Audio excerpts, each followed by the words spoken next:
नमस्कार। अगर आप महाराजा सुहेलदेव स्टेट यूनिवर्सिटी के छठे या चौथे सेमेस्टर का एग्जाम फॉर्म भर रहे हैं, तो आप एकदम सही जगह पर हैं। चलिए इस पूरी प्रक्रिया को मिलकर बहुत आसान बनाते हैं। हम जानते हैं यूनिवर्सिटी का पोर्टल हाल ही में अपडेट हुआ है और काफ़ी स्टूडेंट्स को कंफ्यूजन हो रहा है, पर कोई बात नहीं। इस गाइड में हम एक एक स्टेप को साथ में समझेंगे ताकि कोई भी गलती ना हो। देखिए, हम इन 6 आसान स्टेप्स में पूरी बात समझेंगे, सही पोर्टल ढूंढने से लेकर फॉर्म को सबमिट करके उसका प्रिंट निकालने तक। तो चलिए फिर शुरू करते हैं पहले स्टेप से। ठीक है, तो सबसे पहला और सबसे ज़रूरी कदम यूनिवर्सिटी की सही वेबसाइट और फॉर्म के सही पेज तक पहुंचना। चलिए देखते हैं ये कैसे करना है। बहुत सिंपल है। सबसे पहले गूगल पर MSDU ऑनलाइन सर्च करना है। जो ऑफिशियल वेबसाइट खुलेगी उस पर आपको फिल न्यू फॉर्म का एक ऑप्शन दिखेगा, बस उस पर क्लिक कर दीजिए।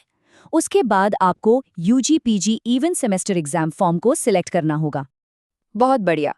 अब हम फॉर्म के पहले पेज पर आ गए हैं, तो चलिए देखते हैं कि यहाँ पर हमें कौन सी बेसिक जानकारी भरनी है। अच्छा, यहाँ थोड़ा ध्यान देना है।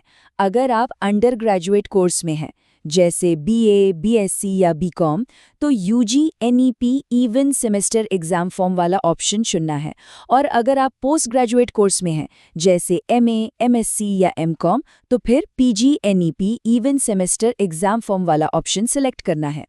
इसके बाद अपना कोर्स सिलेक्ट करें, जैसे bachelor of commerce 3rd year. अब एडमिशन ईयर में आपको अपने कोर्स का फाइनल ईयर डालना है, जो कि 2025 होगा। फिर अपना यूनिवर्सिटी रोल नंबर और पिता का नाम बिल्कुल वैसे ही भरें जैसा आपके रिकॉर्ड्स में है। आखिर में ये जो कैप्चा कोड दिख रहा है उसे डालकर सर्च पर क्लिक कर दें। जैसे ही आप सर्च पर क्लिक करेंगे, सिस्टम आपकी डिटेल्स स्क्रीन पर दिखा देगा। सब कुछ एक बार अच्छे से देख लें और अगर सब सही है तो proceed to registration form button पर क्लिक करके आगे बढ़ जाएं। चलिए, अब हम फॉर्म के मेन पार्ट पर आ गए हैं, जहां आपको अपनी पर्सनल डिटेल्स बहुत ही ध्यान से भरनी है।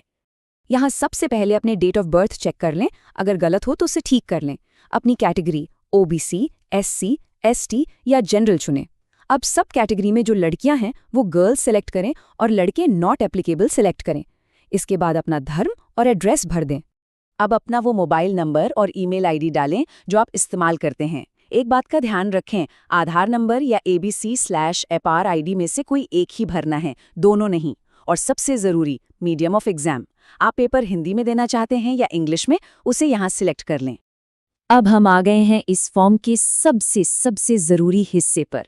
यहाँ पर आपको बहुत ही ज़्यादा ध्यान देना है, अपने सब्जेक्ट्स का सिलेक्शन। यहाँ पर एक भी गलती नहीं होनी चाहिए। मैं इस बात को दोबारा कह रही हूँ, अपने सब्जेक्ट्स बहुत ध्यान से चुनिएगा, क्योंकि यहाँ अगर कोई गलती हो गई तो उसे ठीक करवाना थोड़ा मुश्किल हो सकता है। एक बात बिल्कुल साफ है, अगर यहाँ कुछ भी गलत हो जाता है तो करेक्शन के लिए आपको अपने कॉलेज से ही बात करनी पड़ेगी। इसे आप खुद से ठीक नहीं कर पाएंगे। चलिए, इसे BCom के उदाहरण से समझते हैं। देखिए, मेजर 1 और 2 तो आपको पहले से ही सिलेक्टेड मिलेंगे, वो आपके मेन सब्जेक्ट हैं। मेजर 3 में आपको कुछ ऑप्शंस दिए जाएंगे, उनमें से कोई एक चुनना है। कोक्यूरिकुलर में कम्युनिकेशन स्किल्स होगा और माइनर पेपर में आपको रिसर्च प्रोजेक्ट चुनना ही चुनना है।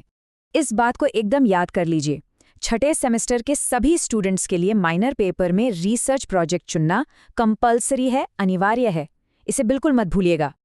और सबसे अच्छी सलाह तो यही है कि अगर आपको ज़रा सा भी डाउट है तो फॉर्म सबमिट करने से पहले एक बार अपने कॉलेज के डिपार्टमेंट में जाकर अपने सब्जेक्ट्स कंफर्म कर लें। इससे आगे कोई दिक्कत नहीं आएगी। बस, हम लगभग काम पूरा कर चुके हैं।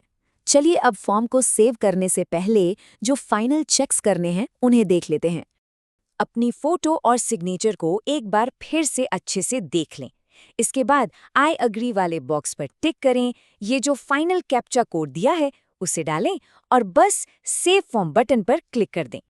जैसे ही आप फॉर्म सेव करेंगे, आपको स्क्रीन पर ऐसा एक यूनिक फॉर्म नंबर दिखेगा। एक बात का ध्यान रखें, ये नंबर अगले सभी स्टेप्स के लिए बहुत ही ज़्यादा ज़रूरी है। बिना 1 सेकंड की भी देरी किए इस नंबर का तुरंत एक स्क्रीनशॉट ले लीजिए।